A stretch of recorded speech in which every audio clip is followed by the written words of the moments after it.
This is the last one for test 3, and then I'm gonna have, 2 more boot camps after this, and then you have your final exam. So after this boot camp, there is only the one where I repeat all this information on Tuesday. The rest of the week is gonna be like, holiday and all that stuff.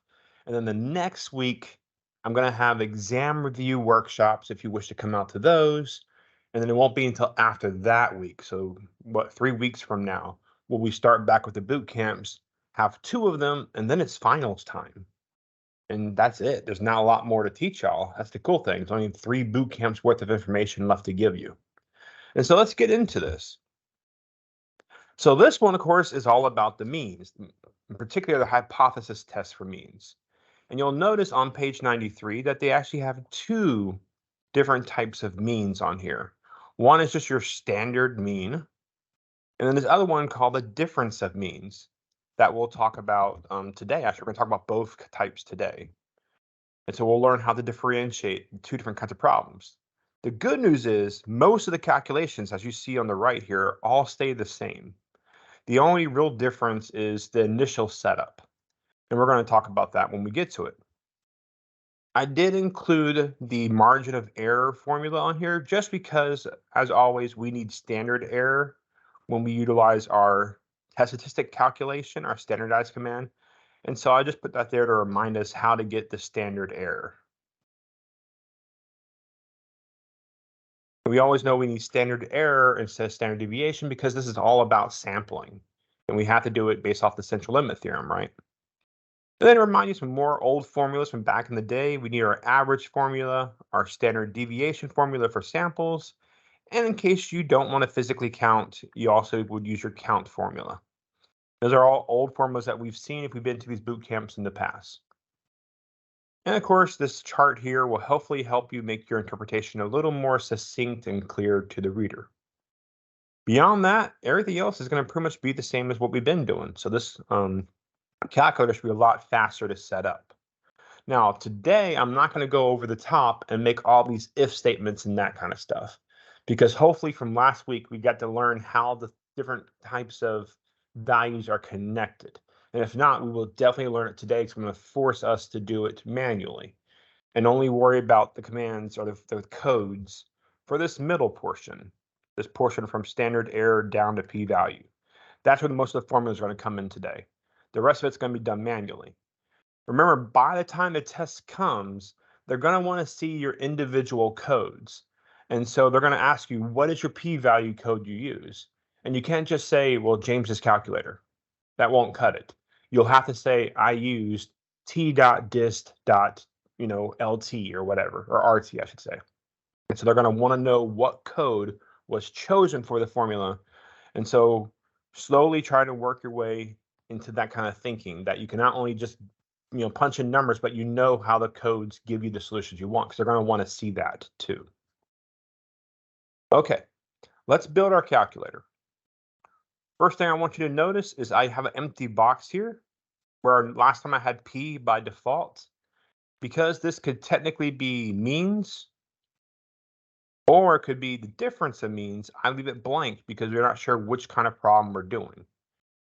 All we do know is if I pick means, they both should say means, or if I pick mean differences, UD, they both should say UD.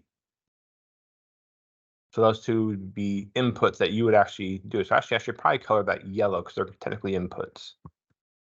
But we don't know what they're going to be, so we'll just do it when it comes up. There. We also know, though, that whatever this value is, the one underneath it should always be the same thing. So there's our first formula, equals D3.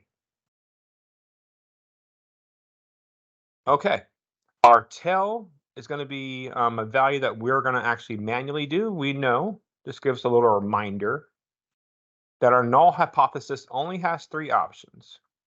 It could be equals, it could be less than or equal, it could be greater than or equal, while your alternative, H1 or HA, could be not equal, greater than, or less than.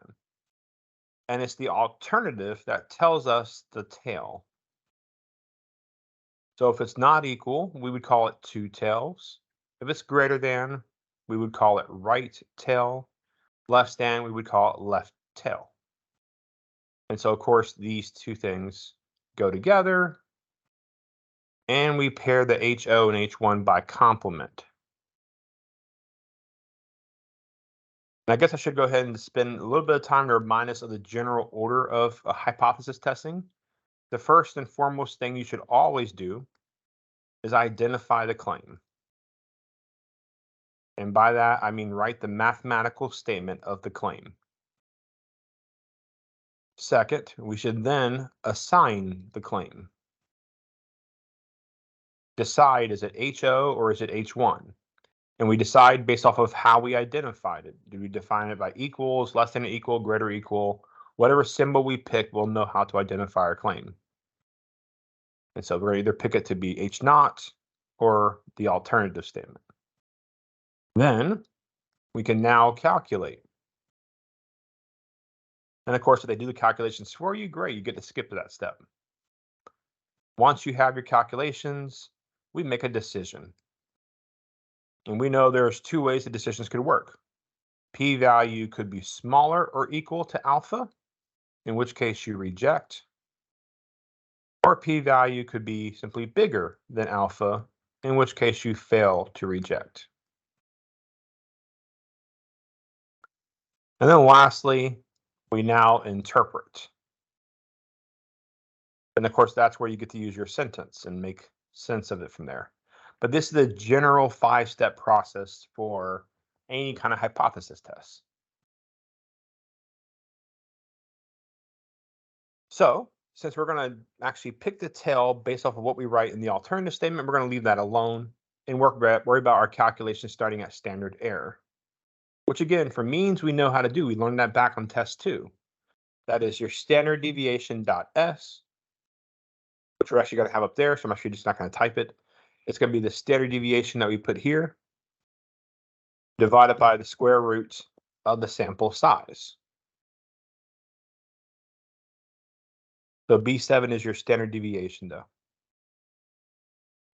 Your test statistic, that is what we learned way back in the day as standardized, because you're getting a score based off of measurements.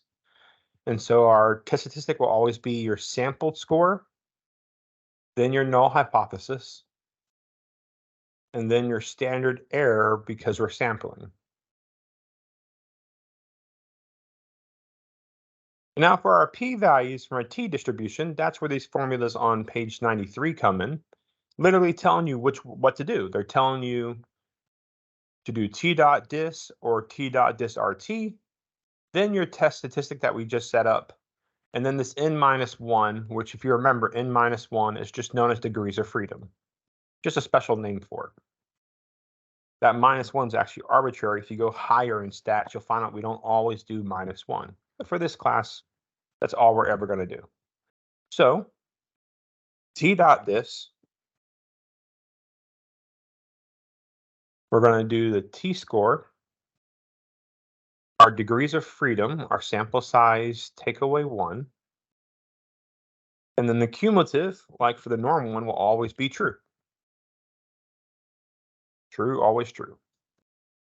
For the RT1, t.dis.rt,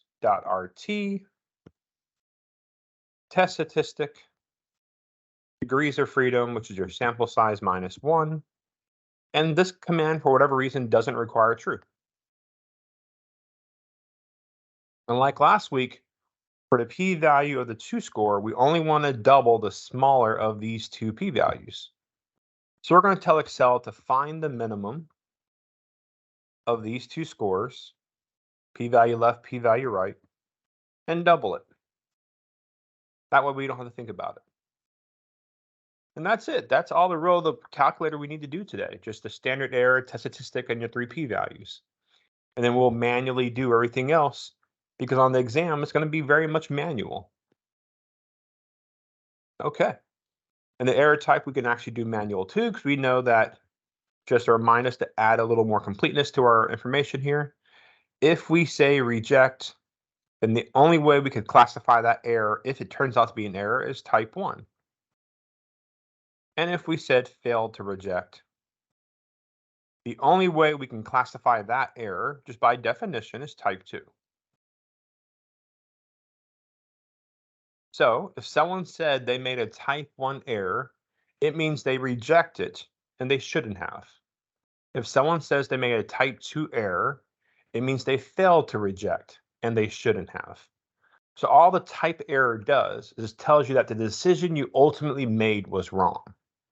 And so when we look at our p-value and our alpha and we say, oh, I should reject, if it turns out that you just had a bad sample and you came to a false conclusion, then that's a type 1 error because you reject it and you shouldn't have. If you had a better data set, you would have saw the real answer, in other words. So it doesn't mean that you did anything mathematically wrong. Your conclusion was valid based on the data you had. Something was just fundamentally wrong with the setup. Maybe you had a bad design. Maybe you didn't get a big enough sample. Maybe you made an assumption about the distribution that you shouldn't have. Somehow you came to the false result, and thus we call that a type error. Okay, so your conclusion, your mathematical basis, all the stuff we're going to do in these problems was right. You just, if someone in the future did a bigger sample and re-looked at your data, they found out you made a mistake. A very famous one was a heart disease medicine called enalapril.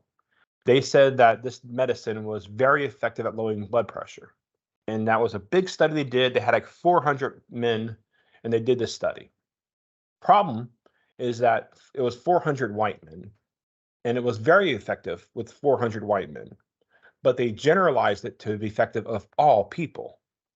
And white men are not representative of all people. And it turns out that they found out in the, I think, late 90s that African Americans, especially African American women, could have huge allergic reactions to this medicine and die.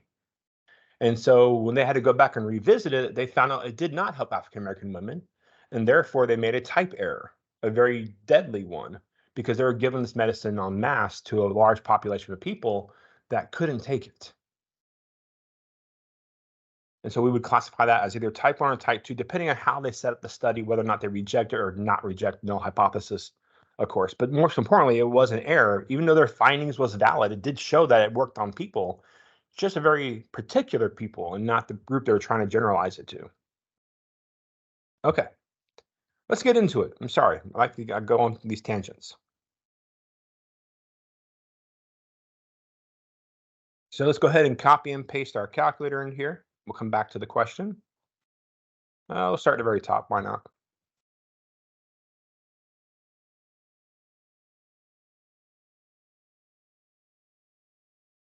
All right, cool. We have everything in here pasted.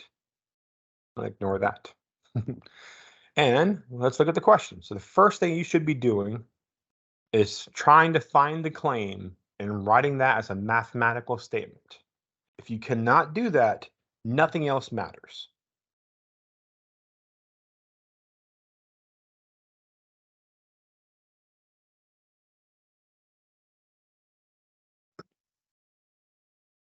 Okay. And of course, if you remember my reading strategies, always start at the bottom because that's generally what you're going to be told what to do. And we can see the claim is right here. So in this case, we're talking about means quite clearly. So we're going to be talking about our claim as a mean, and it has no effect. So that means the effect is 0. So the mean will be 0. Notice what symbol I put between the mean and the 0. I put equality. We know from our little chart that I hope you either wrote down or copied that whenever we have any kind of equality, we always call that the null hypothesis. The null hypothesis will always be one of these 3 symbols. The alternative will always be one of those 3 symbols. So in this case, this has to be the null hypothesis. And so to find the alternative, I just need to use the complement. The complement of equal to is not equal to.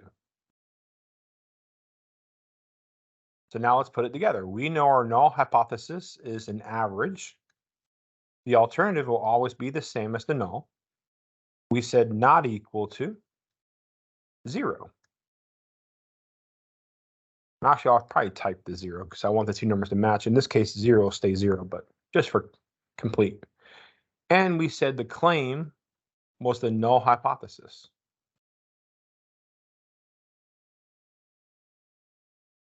Okay. And we know that if the alternative is not equal to, it's a two-tailed test.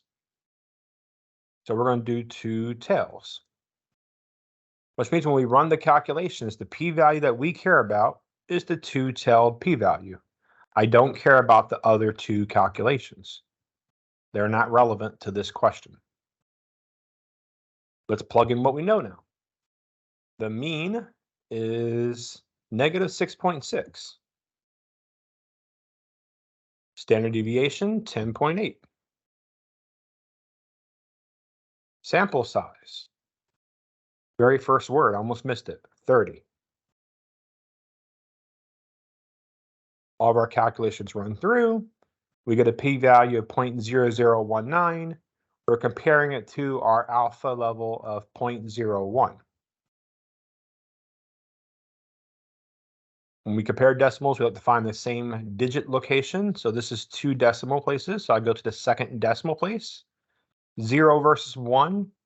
0 is smaller, so the p-value is smaller than alpha, so we should reject. If that's a mistake, we would call this a type 1 mistake. Okay, so what did we do? We said we rejected the null hypothesis, that's this row, and we said the claim was the alternative. I'm sorry, was the null hypothesis. And so here we go. There is sufficient evidence at the 0.01 significance level to reject the claim the diet has no effect. We're rejecting the claim that the diet has no effect. That means we're saying that it probably does have an effect. And if you want to know what kind of effect it does, look at your sample. This seems to indicate that people are losing weight on the diet. Do I know how much weight? No, this is only a sample. What would I do? I would make a confidence interval about negative 6.6 to get a general range of where we think people are losing weight. But right now, all we know is people appear to be losing weight on this diet in the direction of negative, so in the direction of smaller, versus gaining weight, obviously. But yeah, there is sufficient evidence to reject the claim that the diet has no effect. Get our calculator, jump to number 2, and let's give it a try. See if you could find the claim and get your mathematical sentence.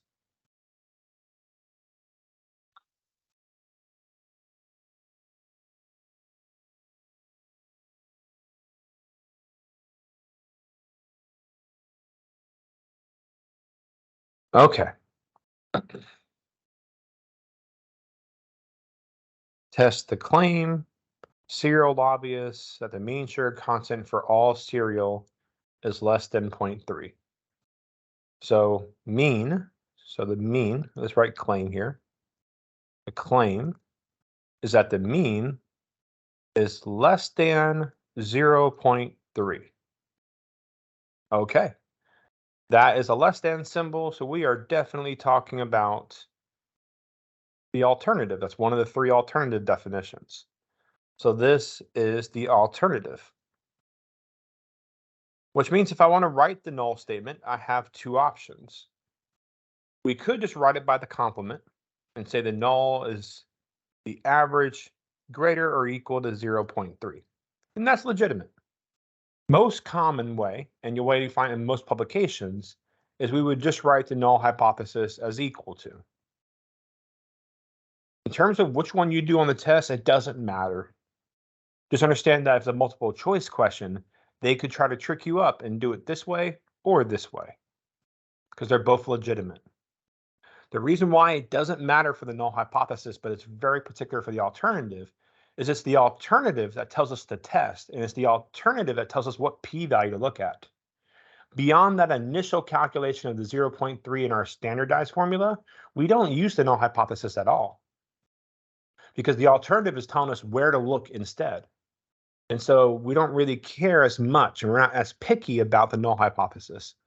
So unless you're being forced to pick one or the other, you get the flexibility on which of these two statements you get to use for the null hypothesis. But what we do know is the claim defined the alternative statement. So that claim goes down here. And the value in question in this case is 0.3. We're talking about a single data set. So this is the average. And we said the alternative was less than.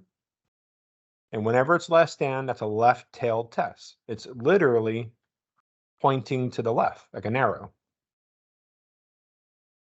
That's where that name comes from. So we need the mean deviation sample size of the information.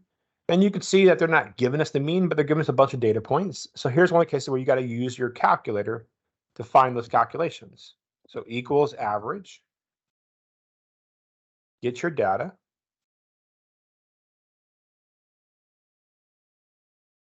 Standard deviation dot S. There's my data. And because I'm lazy, I don't want to count. I'm going to tell Excel to do the counting for me. Equals count. And there we go. I get all my data calculations and all that stuff. I care about a left-tailed test, so I'm looking at that left-tailed p-value.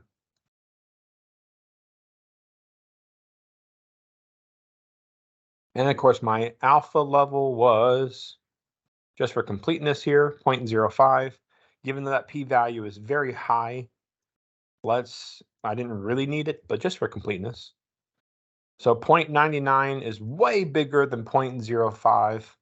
So the p-value is greater than alpha. So in this case, we would say fail to reject. If that turns out to be wrong, we would call that, of course, a type 2 error. So for the official sentence, and then we'll talk about this question a little bit, we're going to say failed to reject. We said the alternative was our claim. So there is not sufficient evidence at the 0.05 significance level to support the claim that sugar has less than 3 grams, that cereals have less than 3 grams of sugar. But most people probably know that cereal has a lot of sugar in it, typically, on average. Obviously, there are some healthy brands out there, that kind of stuff. We just don't tend to buy those healthy brands. But some other things we could have noticed about this one. One, had the claim been more than 0.3, had the claim been the other direction, these would have definitely been true statements. It would have definitely been rejections, right? Because it's obviously a very small p-value. But the real thing I wanted to point out to us was that we probably didn't need to do this study. Well, actually, no, this is not a good example of that. So I'll hold off on that logic. There'll be one later on that's a better example of that. But we'll come back to that idea. Most importantly, right now, we just see the p-value here is extremely high. And so when we saw that calculation of the p-value, we really didn't need to go any further for the alpha and all that stuff, because what we're saying by this 0.999 calculation is this is essentially the probability that the null hypothesis is true. So we're essentially saying, based on our sample, there's roughly a 99% chance that the null hypothesis is true when looking at the left side of the data, when considering less than 0.3. And so if we're concerned about being less than 0.3, we're saying there's a 99% chance it's not less than 0.3. And therefore, the center might be true. So that's one thing I'm going to point out here. We'll come back to the other idea about whether or not we need to do analysis, because sometimes you actually don't have to. And you'll find out when. I think today. Pretty sure. If not, it'll be from our review session on 2 weeks. Grab the calculator. Gotta stop blabbing on. Y'all here for the math action and not my stories. Okay.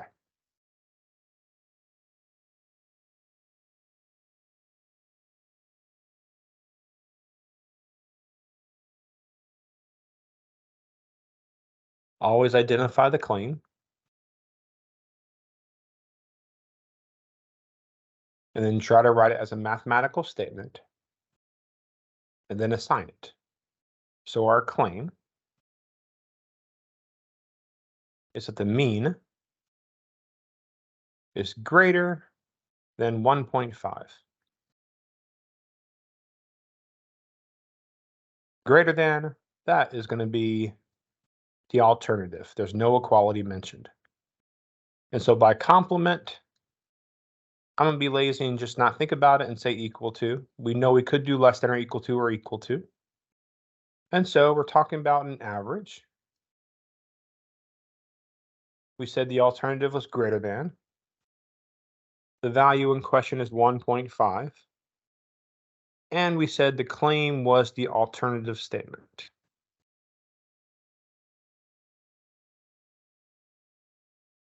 And before you yell at the screen saying, James, this sample is way too small. Don't we need 30 or something? Remember by CLT, if the population is normal, it doesn't matter about the sample size. Just a little throwback from test 2. That's why they can get away with it. Okay, so this is greater than, so it should be right-tailed. And we want the average. I think I wrote the data. There it is on the right. I need the standard deviation dot S because it's a sample.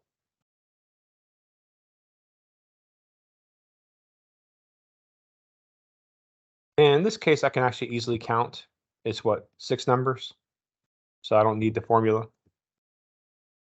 Okay, we want a right-tailed test. So I'd look for the right-tailed p-value, and there it is. Significance level is 0.1. And you don't need to worry about how they calculate significance level. There is actually a method to that madness. For this class, you'll never have to calculate it. We just use the number they give us, or you use 0.05.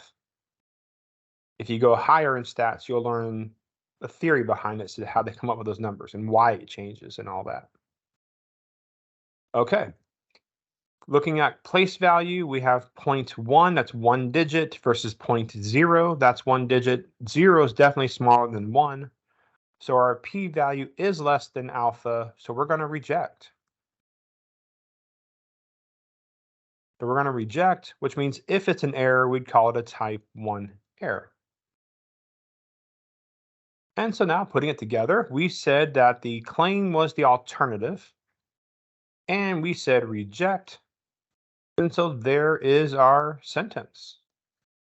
There is sufficient evidence at the 0.1 significance level to support the claim that it is greater than 1.5 micrograms of per cubic meter.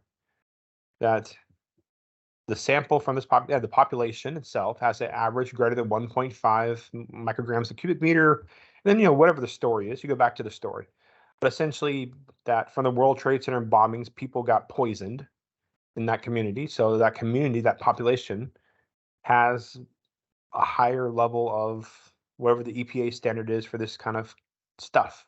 The air quality is more hazardous, right? When the buildings got blown up, unfortunately, a lot of dust and stuff got sent into the air and people breathed it in. And so the air got toxic essentially for a while. Anyways, that's depressing. Let's keep going.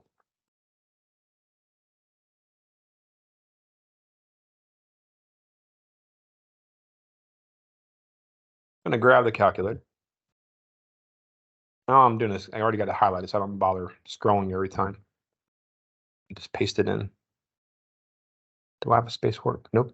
Let's just put it here, then expand our cells. Double click. There we go. Let's adjust my chart. Wonderful. Okay. All right, read it, find the claim.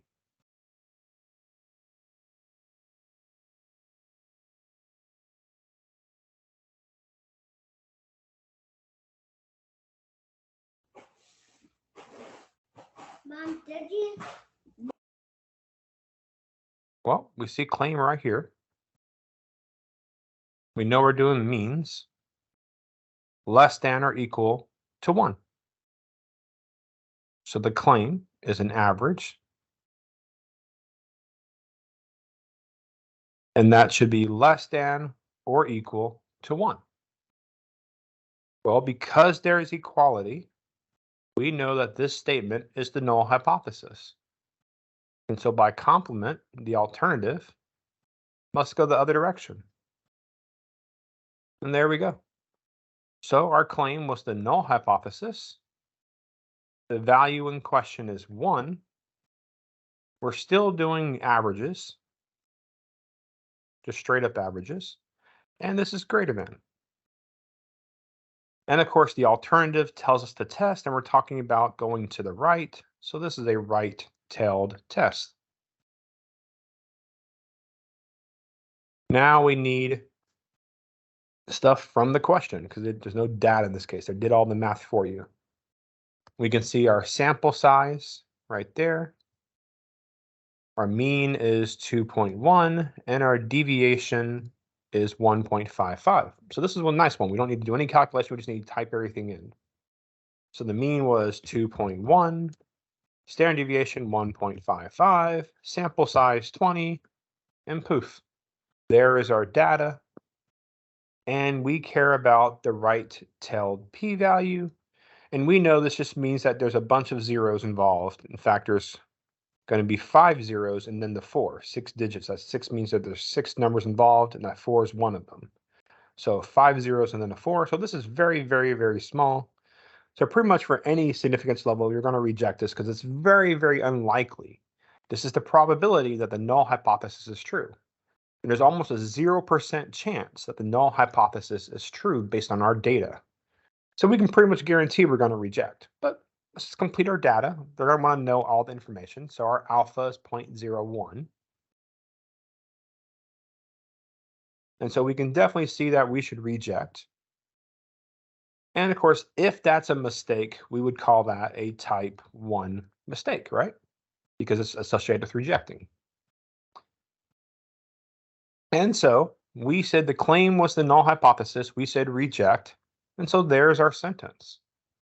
There is sufficient evidence at the 0.01 significance level to reject the claim that the error in the factory has a mean benzene content less than or equal to 1.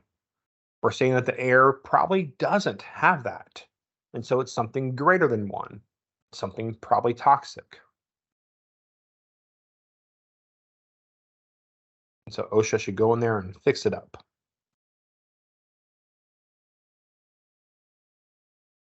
Okay, everybody's favorite Michigan problem. The water in the households and all that stuff. And so last week we did this question, and when we looked at typical, we did it from a proportions perspective. Now we're going to do it from a means perspective. And so what we want to know is the water on average exceeding 15? That's the real idea. They're claiming, the politician says, there's nothing to worry about. So if they're right and there's nothing to worry about, what should the water toxicity be? Well, if 15 is poisonous, that's something to worry about. So it should be less than or equal to 15, because exceeding means more than. So the claim by the politician is there's nothing to worry about. That is that the average toxicity is less than or equal to 15. And of course, this has equality, so that would be the null hypothesis, where the alternative would, of course, go the other direction, that there is something to worry about. Let's grab our calculator, jump into that question, paste it somewhere. How about over here? Expand our cells this time. There we go. Maybe that's too small. Let's just make that a little bigger. Okay. And so what did we say? We said the claim was the null hypothesis. Still talking about averages. I promise you we won't always talk about averages coming up, actually. And we said that the alternative was greater than. And the value in question is 15. Let's get our average from that data on the far left. And a little fun fact, if you click on the first one with just the mouse, if you're on a PC at least, if you hold down Control Shift and then the down arrow, it will highlight all of your data really fast for you. It's a great strategy when your data is not in a perfect column. But there's my average. Standard deviation.s, open your parentheses, click on the first one, Control Shift down arrow, and there's all your data. Nice and selected for you. Let's do it one more time. Count. Click on the first one, Control Shift down, close it, and there's our count. All done for you. If you're on a Mac, I think it's Command Shift. I could be wrong about that. You might want to Google hotkeys if you really want to know how to do it on Mac. But here we are. We got all of our calculations. And this is one of those cases where we actually don't need to finish the hypothesis test. What you think about why?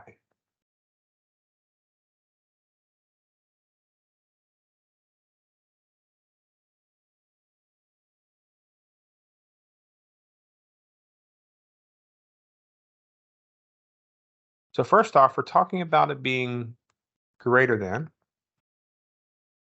So that's right-tailed. Something seems a little off. I'm just going to check something real quick. It's definitely doing the right test statistic.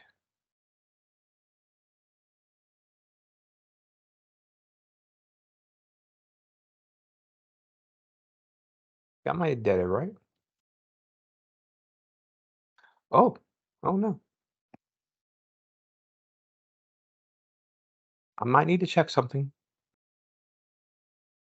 Now you might notice on my claim, that was in the wrong box.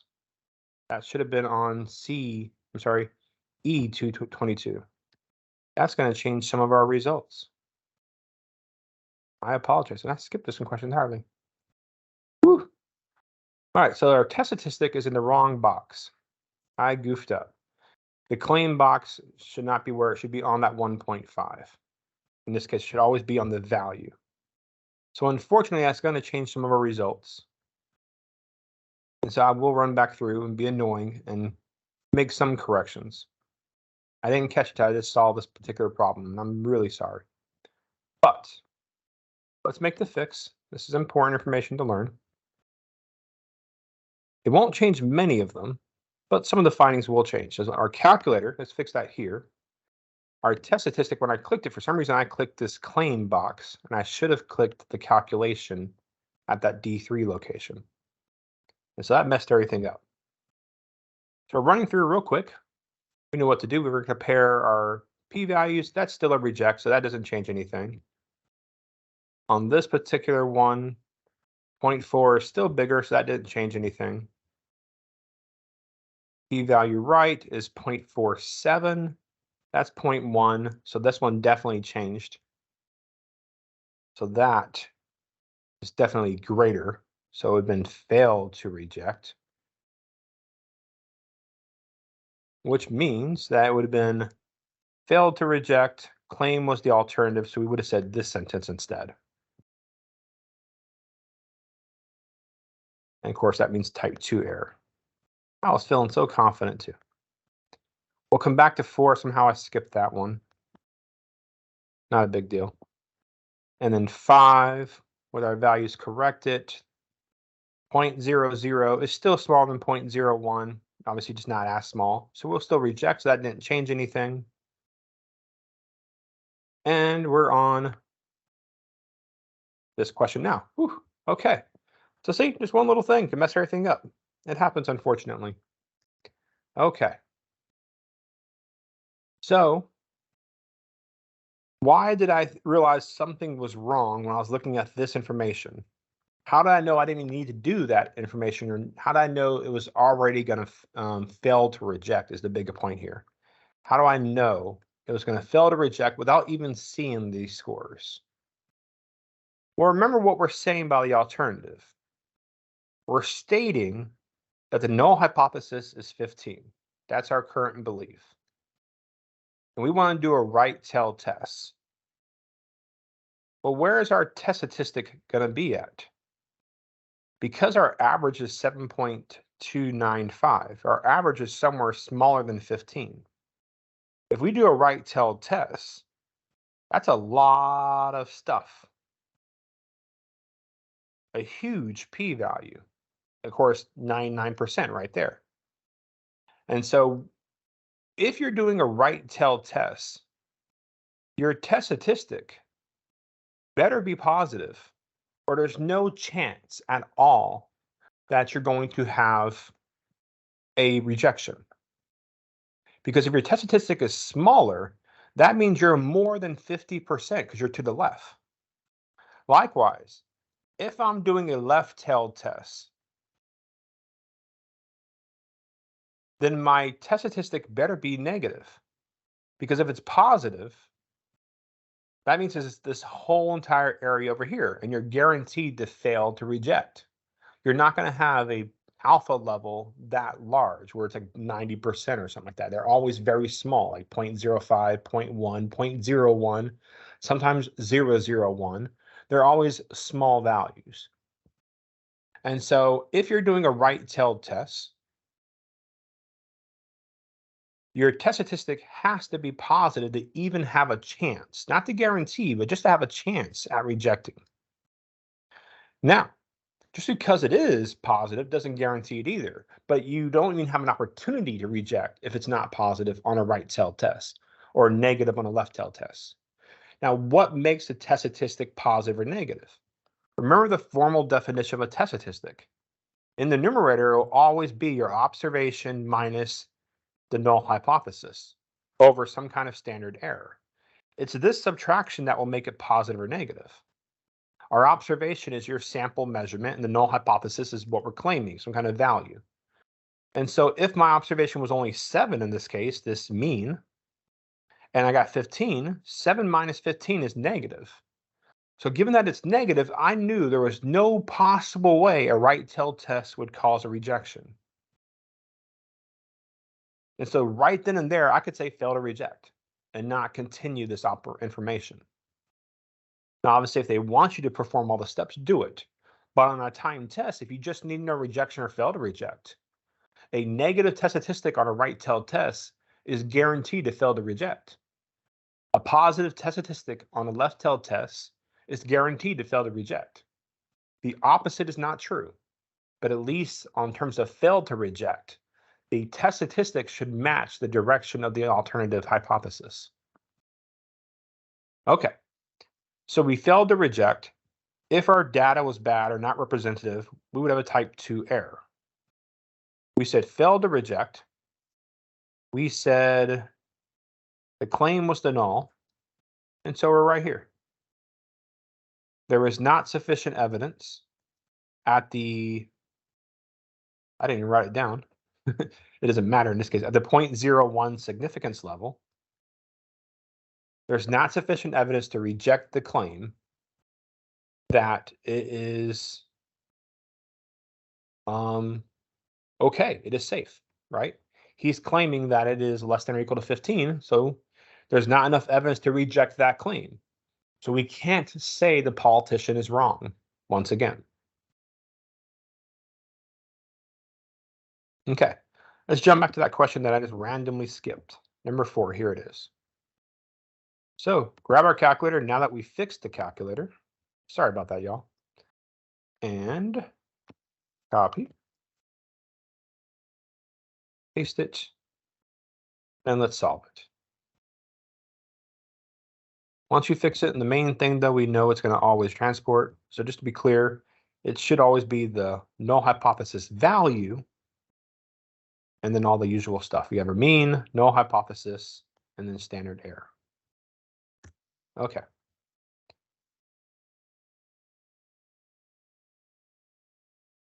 Testing claim, mean of 9 grams.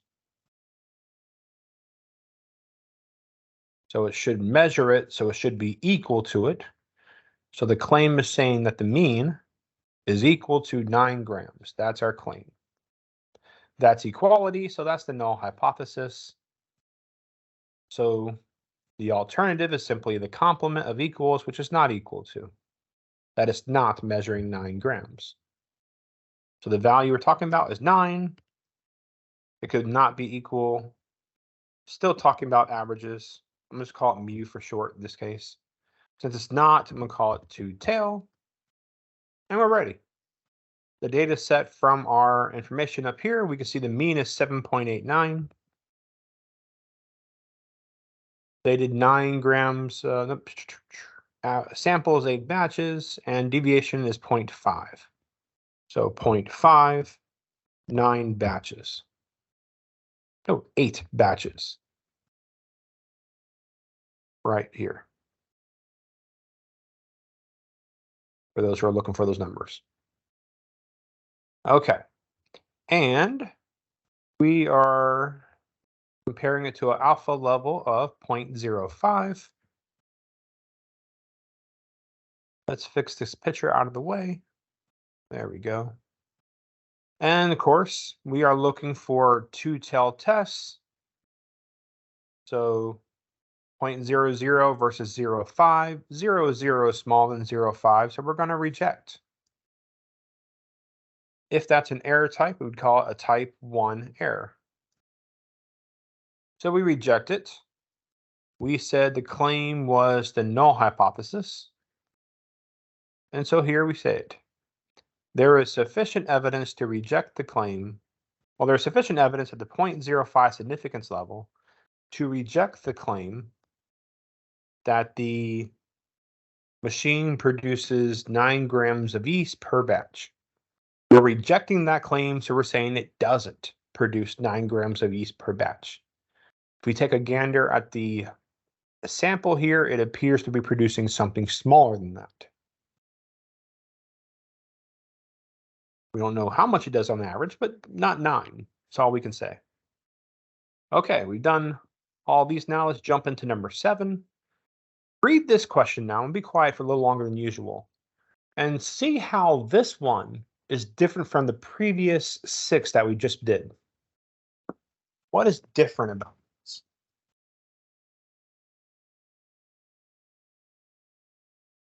When you see why, tell me in the chat. Why is this question so different from the previous ones?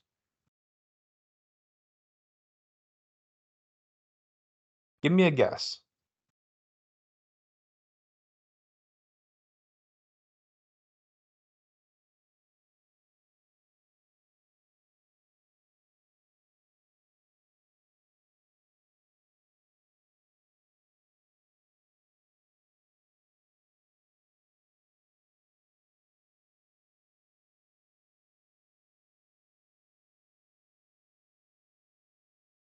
I have excellent wait time.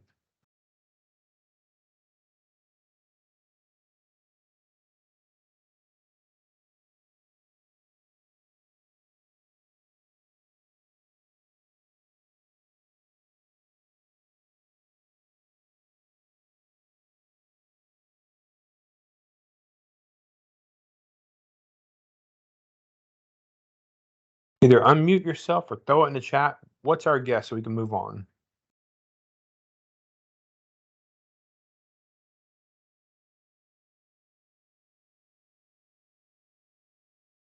Don't be shy. We're all friends here.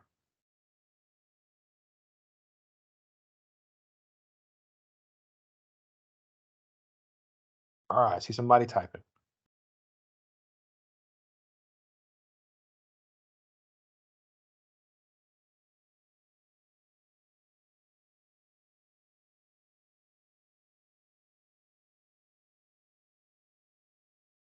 It's a good point. Yes, and if we're talking about critiquing the study design, that's a great point. There's definitely a level of convenience involved. In terms of doing the hypothesis test, though, something you might notice is all these previous questions that we did, all of these previous ones, we had one data set, one distribution of data. On this one, we have 2. These are different distributions. Local information, local chain information, and then the chain store information. We have 2 different distributions. That means we have 2 data sets. And all of our analysis only allows for 1 data set. We only get 1 average to put in here, 1 deviation to put in here. But this one has 2 data sets. So do I do the average of the local or average of the chain? Do I do deviation of the local or deviation of the chain? Neither one's a population set. So what do I do? How do I fix this? That's where this difference of means comes into play. What this allows you to do is convert 2 data sets into 1. We're going to convert them by difference. We're going to add another row essentially and do local minus chain. You can technically do it the other direction, but by convention, whichever one's on top is the first one, and we subtract the second one, whether it's top minus bottom or left minus right, just because that's how we subtract in this country. And so if we had data going this way, we would do left minus right, because when we say 4 minus 3, we do 1, right? We subtract left to right.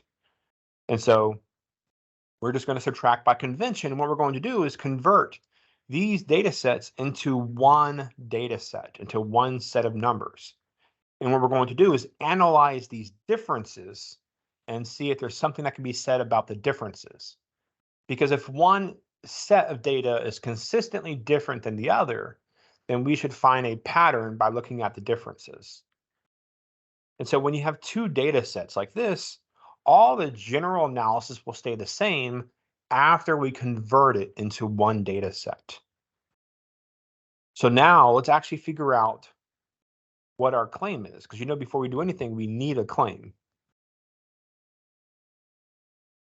You nailed it there, Sarah. Yes.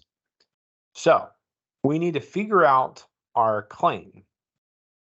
And it's telling us essentially here, is there evidence that the local store delivers faster than to the dormitories than chains, obviously?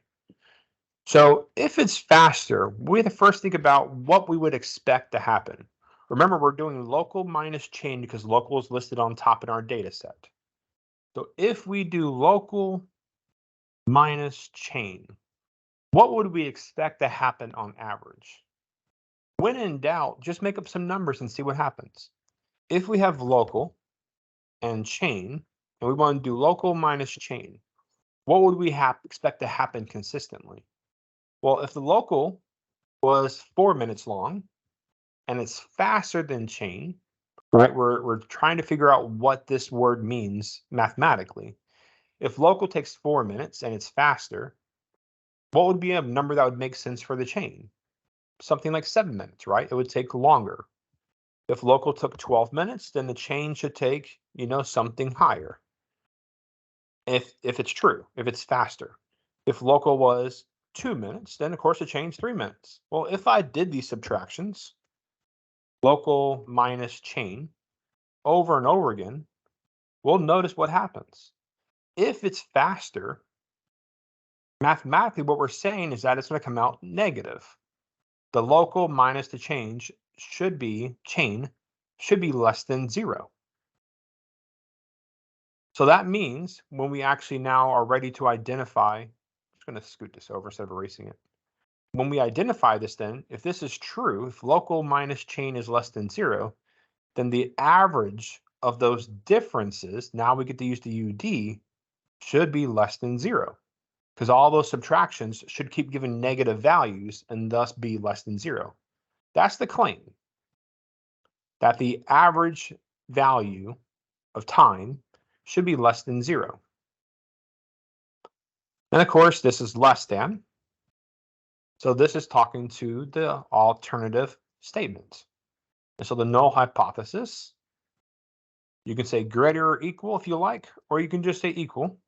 What is that? So now let's go grab our calculator. We'll paste it somewhere, maybe down here. Copy. And paste.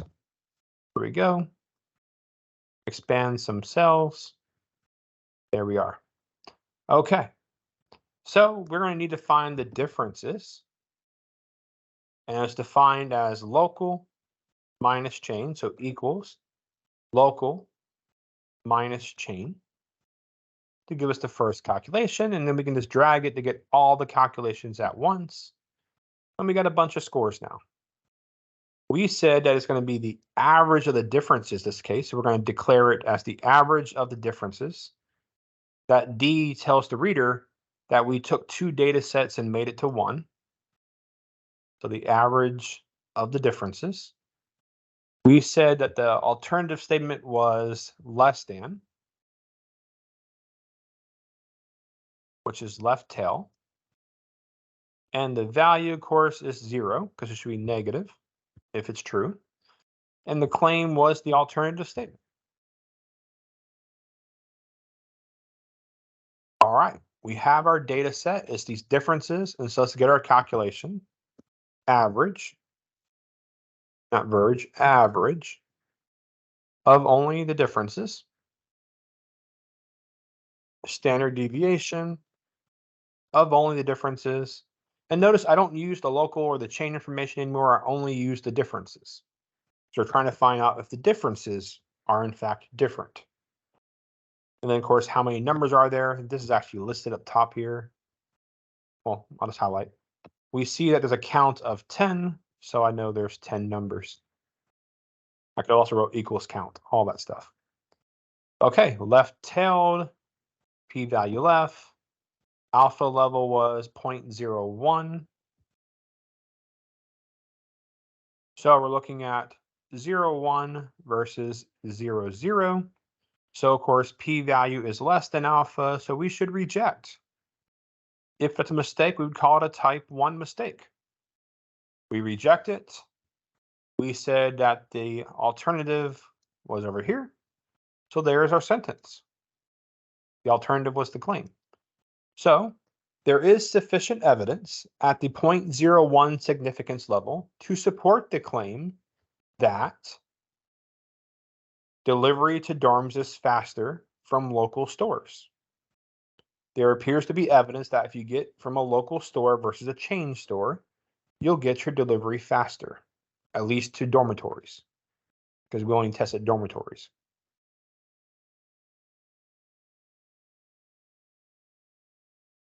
Okay. Much the same. We have two data sets, and we're going to convert it to a single data set. You may remember from test 1, a little throwback, that this kind of setup is a very particular name.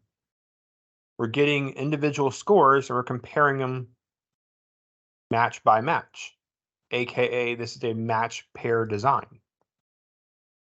Just a little fun fact to help us remember back for the final exam time. Okay, so let's go ahead and get our data set and make one single data set, differences. And of course, we are going to subtract by convention. Since before is on top, we're going to do, let me fix that font. There we go. We're going to do top minus bottom, left minus right. So in this case, just before minus after. So before minus after. Take this data and make it into a single set of data so we can run our analysis that we've been running all this time. Now that we have our differences, let's make sense of our claim. Can you claim that patients who will decrease their waist size by at least an inch? Okay. So our claim is that how big your waist is before the surgery should shrink by an inch after the surgery. So again, let's make sense of this. Before the surgery, if my waist is 40 inches, if the surgery works, how much should it be after the surgery? 39, right?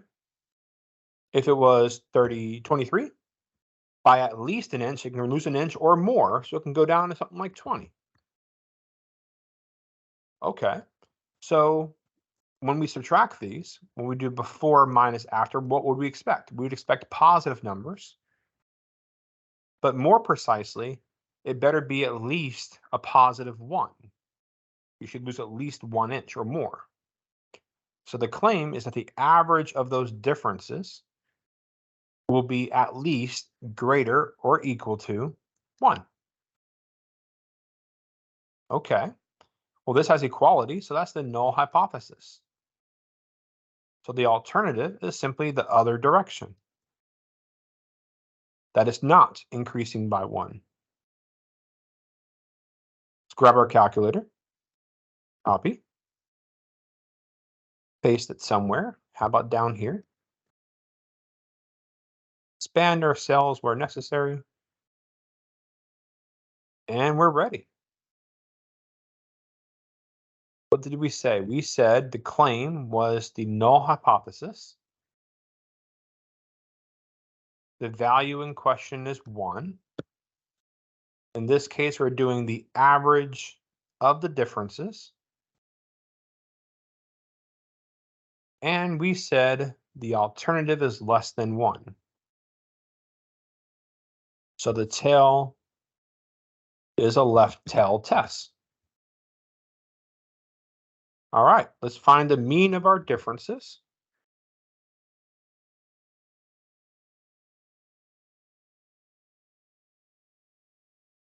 Standard deviation of our differences.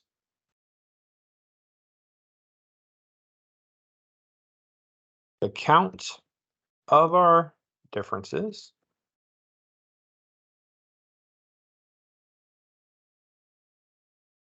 Again, it's all of only the differences. There's our calculations. Our significance level is 0.10.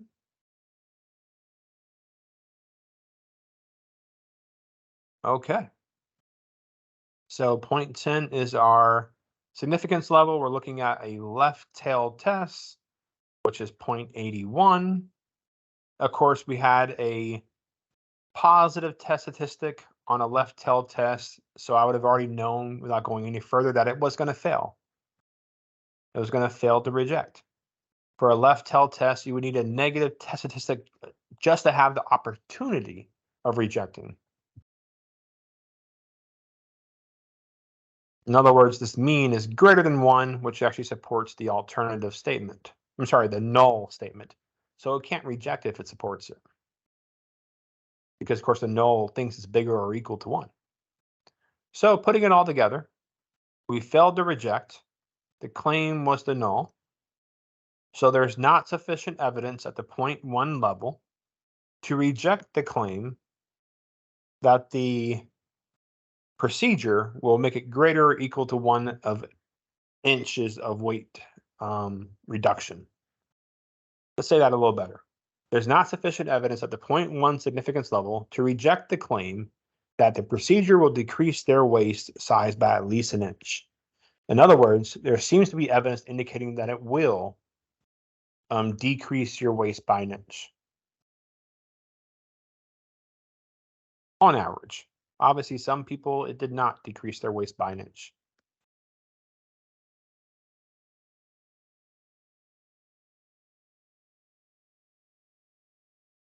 All right, last one, my friends. Again, 2 sets of data. So let's convert it into 1 set of data. And I'm going to make the whole font nice and large. Apparently I made it smaller. There we go. Okay. And so left minus right, right? That's the convention of subtraction. So left minus right. Let's try typing that again. There we go. Gonna take it all the way down. Right. I don't want the kind of accounting kind of currency, so I'm just going to change it to general. And there it goes. Excel is just trying to be helpful, but I don't like it that way. 2 decimal places, we're all good and now fine and everything. I want 2 decimals because it's money. And let's look at our stuff. test the claim. On average, no difference. So if I found the differences, the common value we should see is 0. It shouldn't matter which store we shop at. On average, it'll work out to be the same. If I go to the Walmart down the street or the Walmart down the other side of town, I should have the same cost in general. Now, obviously, some items are priced differently, but on average, it should work out to be the same. That's what they're claiming here. So that's the claim. And of course, that's the null hypothesis because it's equal to. So the alternative simply then is not equal to by complement. Let's grab our calculator. Let's copy it. Jump into the last question. Expand the cells. And let's start using it. Okay. We said that we're finding the average of the differences. The alternative was not equal to, which means 2 tails. The value in question, of course, is 0. And the claim was the null hypothesis. The claim was the equality statement. Let's find our average of the differences.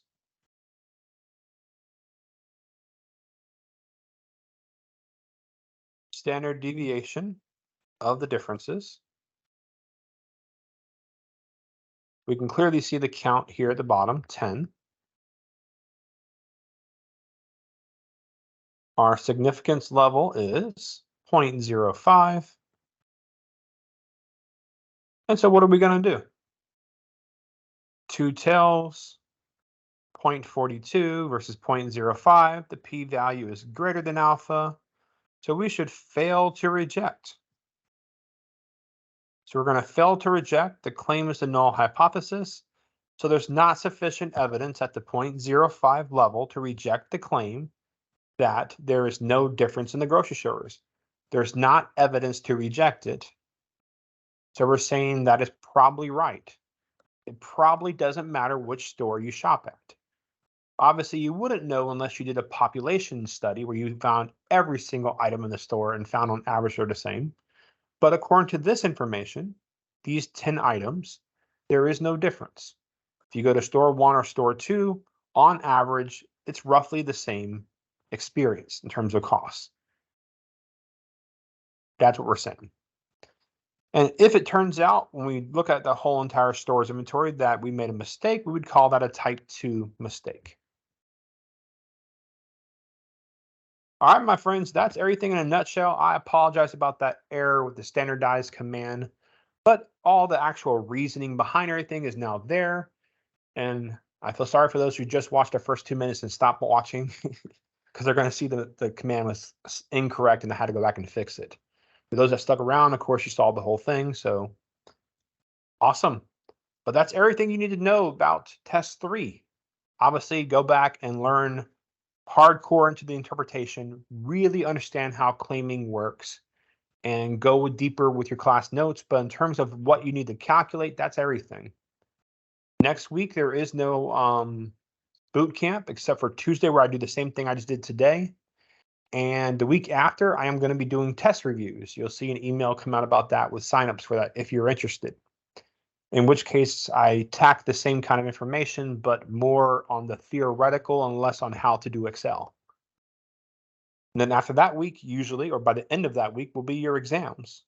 And then, of course, we turn around and take finals a couple weeks after that. Okay, I'm going to stop recording